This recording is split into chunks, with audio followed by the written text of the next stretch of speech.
dị ka anyị si akwalite asụsụ Igbo na mpaghara mba ụwa niile dị iche iche, n'otu aka ahụ kwazi anyị chọrọ iji ohere a wee kọwapụtara ụmụaka Igbo niile, ọkachasị ndị a mụrụ n'ala bekee mba ofesi dị iche iche, ihe omimi banyere okpu isi agụ nke ndị Igbo na-ekpu.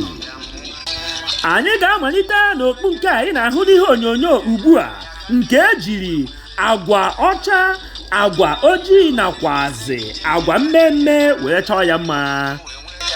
Ya nwawe okpu ohiri ị na-ahụ ugbu a nwere ọtụtụ aha dị iche iche ndị Igbo ji wee mara ya. Ụfọdụ na-akpọ ya okpu ndị nze, ebe ụfọdụ na-akpọ ya okpu agụ, ebe ndị ọzọ na-akpọ ya amanwụrụ, ndị ụfọdụ na-akpọkwazi ya nwa agwali.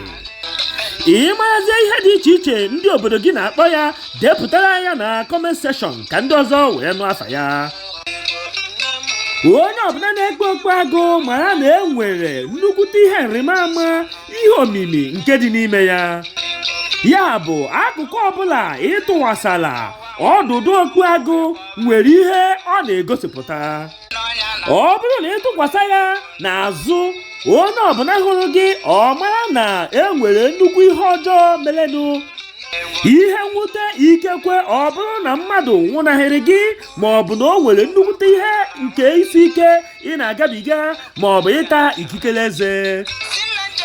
Ọ bụrụ na ịtụfuo okpu isi agụ n'iru na egedege ilu gị, a ga-akpọ ya ikenga, odunje, odumeje ije. Onye ọbụla hụrụ gị ga-ama na ị na-eje ebe dị oke mkpa. Ya bụ na o nwere ihe ị na-achụje, onye hụ gị ọ chara gị n'ụzọ.